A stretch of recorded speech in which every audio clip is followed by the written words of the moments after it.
নমস্কার বন্ধুরা, SB academic সেন্টারের প্রত্যেকটা ছাত্রছাত্রীকে স্বাগত। আজকে আমি মাধ্যমিকের ভূগোল সলভ করাচ্ছি। দেখতেই পারছো তৃতীয় অধ্যায় বাড়িমণ্ডল। এই বাড়িমণ্ডল থেকে যে প্রশ্নগুলো ইম্পর্টেন্ট আছে তোমরা খাতায় লিখে মুখস্থ করবে। প্রথম প্রশ্ন, গভীর সমুদ্র তুলনায় অগভীর সমুদ্রের সমুদ্র স্রোতের গতি অ্যান্সার বি, এর অ্যান্সার বেশি হয়। দুই দাগের প্রশ্ন, পৃথিবীর বৃহত্তম গভীরতম মহাসাগর হলো অ্যান্সার বি, প্রশান্ত মহাসাগর। ঠিক আছে, দেখো আমাদের পরের প্রশ্ন কি বলেছে। নেক্সট প্রশ্ন, তিন দাগের প্রশ্ন, সমুদ্র স্রোত সৃষ্টির প্রধান কারণ হলো অ্যান্সার হবে নিয়ত বায়ু প্রবাহ। পরের প্রশ্ন, চার দাগে মুখ্য জ্বরের প্রতিবাদী স্থানে গৌণ জ্বর দেখা যায়। পরের প্রশ্ন, পাঁচ দাগের প্রশ্ন, দুটি মুখ্য জ্বরের মধ্যে সময়ের ব্যবধান 24 ঘন্টা 52 মিনিট। ছয় দাগে ড্যাশ তিথিতে জ্বরের বেগ কম থাকে অ্যান্সার হবে অষ্টমী তিথিতে। সাত দাগে ভারত মহাসাগরের একটি শীতল স্রোতের নাম অ্যান্সার হবে পশ্চিমী অস্ট্রেলিয়ান স্রোত। আট দাগের প্রশ্ন, ঋতুভিত্তিক সমুদ্র স্রোতের পরিবর্তন লক্ষ্য করা যায় অ্যান্সার হবে ভারত মহাসাগরে। নয় দাগে ভারত মহাসাগরের সমুদ্র স্রোত অ্যান্সার হবে মৌসুমী। পরের প্রশ্ন, 10 দাগের প্রশ্ন, সোমালি স্রোত প্রবাহিত হয় ভারত মহাসাগর। 11 দাগের প্রশ্ন, সবচেয়ে দ্রুত গতিসম্পন্ন সমুদ্র স্রোত হলো উপসাগরীয় স্রোত। পরের প্রশ্ন, 12 দাগের প্রশ্ন, মরা কটাল হয় অ্যান্সার হবে শুষ্ক ও কৃষ্ণপক্ষের কৃষ্ণপক্ষের অষ্টমী তিথিতে। 13 দাগের প্রশ্ন, হামবোল্ট স্রোত প্রবাহিত হয় প্রশান্ত মহাসাগরে।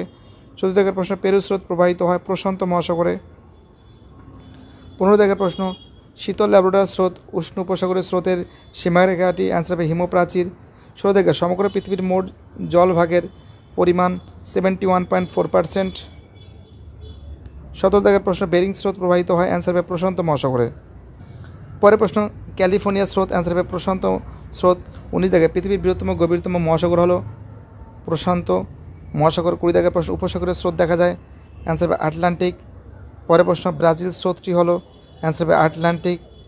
22 দাগের আগুলাস স্রোত দেখা যায় অ্যান্সার হবে ভারত মহাসাগরে। 23 দাগের প্রশ্ন, বেঙ্গলের স্রোত দেখা যায় আটলান্টিকে অ্যান্সার হবে আটলান্টিক। 24 দাগে সমুদ্রে বিচ্ছিন্নভাবে ভাসমান বিশাল বরফের স্তূপকে বলা হয় হিমশৈল। 25 দাগের প্রশ্ন, গ্র্যান্ড ব্যাংক নামে মগ্নচূড়াটি অবস্থিত আটলান্টিক মহাসাগরে। 26 দাগে চন্দ্রের একেবারে পৃথিবীর পরিক্রমার সময় লাগে 27 দিন। 28 দাগের প্রশ্ন, ভূপৃষ্ঠের কোনো স্থানে একবার জ্বর ও পরিবর্তিত ভাটার সময়ের ব্যবধান 6 ঘন্টা 13 মিনিট। পরের প্রশ্ন, 28 দাগের প্রশ্ন, পৃথিবীর একটি জলভাগ যে সময় মুখ্য জ্বর হয় পরবর্তী গৌণ জ্বর হয়।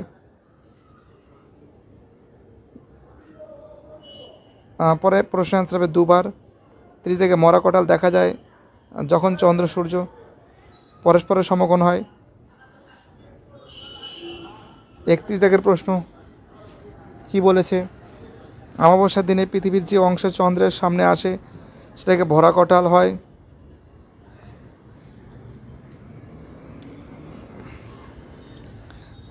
32 দাগের প্রশ্ন, ভরা কটাল হয় অ্যান্সার হবে অমাবস্যায়। দেখতেই পারছো খুব সুন্দর করে সলভ করে দেওয়া হয়েছে। পরের প্রশ্ন, সমুদ্র স্রোত সৃষ্টির প্রধান কারণ আবর্তিত হয় অ্যান্সার হবে এটা ভুল। 2টা অ্যান্সার এটাও ভুল হবে, 3টা ভুল হবে, 4টা ভুল হবে, 5টা ভুল হবে, 6টা ঠিক আছে। 7টা ভুল আছে, 8টা ঠিক আছে, 9টা ঠিক আছে, 10টা ঠিক আছে, 11 ঠিক আছে, 12 ঠিক আছে। তারপর দেখো 13 ভুল আছে, 14 ঠিক আছে, 15 ঠিক আছে, 16 ঠিক আছে, 17 ভুল আছে, 18 ঠিক আছে, 19 ঠিক আছে,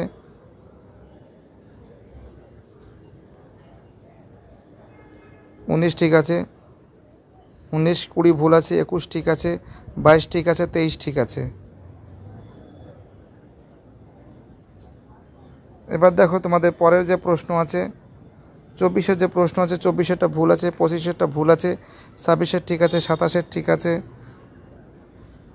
28-এর ঠিক আছে, 29-এর ঠিক আছে, 30-এর ঠিক আছে, 31-এর ভুল, 32-এর ঠিক। ওকে, দেখো শূন্যস্থান, বেরিং স্রোত হলো প্রশান্ত মহাসাগরীয় স্রোত। 2 দাগে ক্যালিফোর্নিয়া স্রোত দেখা যায় প্রশান্ত মহাসাগরে।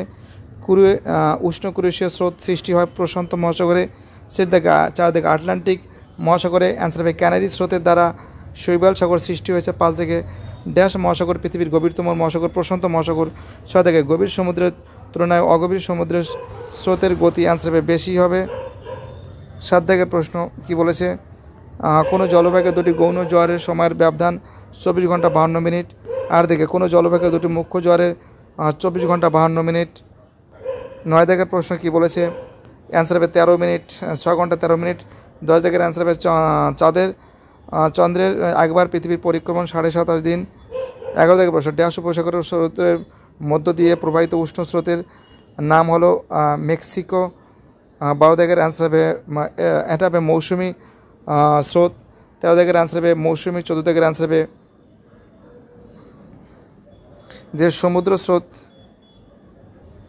অ্যান্সার হবে স্তূপকে গ্রান্ড বলে। 15 থেকে হবে হিমশৈল। 16 থেকে অ্যান্সার হবে আগুলাস। ঠিক আছে,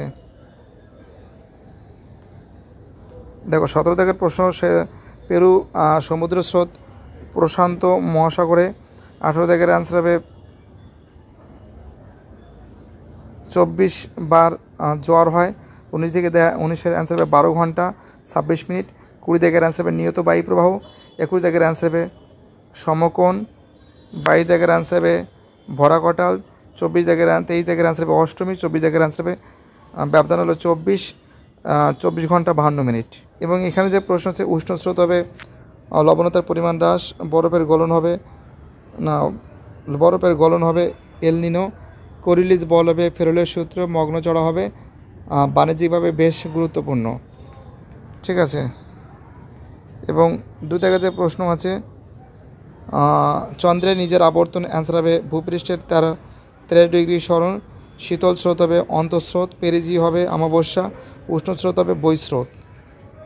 ঠিক আছে, দেখতে পাচ্ছ খুব সুন্দর করে সলভ করতে আছে। প্রত্যেকটা প্রশ্ন ইম্পর্টেন্ট, প্রত্যেকটা প্রশ্ন ভাইটাল। যারা ভিডিওটা দেখছো তাদের আমি অসংখ্য ধন্যবাদ জানাই, কারণ তোমাদের সাপোর্ট, তোমাদের ভালোবাসা এসবি একাডেমিক সেন্টার সবসময়ের জন্য এগিয়ে যাবে। তোমাদের সাপোর্ট ছাড়া এসবি একাডেমিক সেন্টার চলতে পারে না।